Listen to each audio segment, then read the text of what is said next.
Hi friends, welcome to Raja's kitchen. ఇది మన super tasty and healthy oats pongal ఎలా చేసుకోవాలో తెలుసుకుందాం. ఈ పొంగల్ చాలా అంటే చాలా బాగుంటుంది. ఒకసారి ట్రై చేయండి.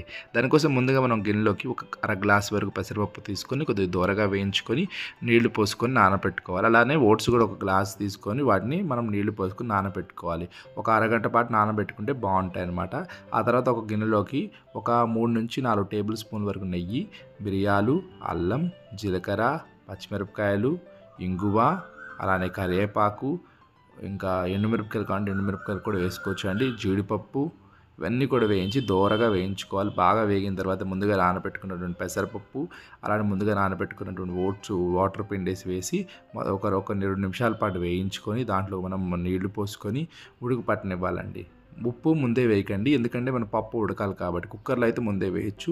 ఈ విధంగా పప్పు మెత్తగా ఉడికిన తర్వాత కొద్దిగా ఉప్పు వేసి ఇదంతా పొంగల్ని దగ్గర పడనివ్వాలండి. పొంగల్ బాగా దగ్గర పడిన తర్వాత మీకు కావాలంటే పైనుంచి కాస్త నెయ్యి వేసుకోవచ్చు. మళ్ళా దాంట్లో ఇంకా ఉప్పు సరి చూసుకొని సర్వ్ చేసుకుంటే ఎంతో రుచికరంగా ఉండే ఓట్స్ పొంగల్ అనేది రెడీ అవుతుంది.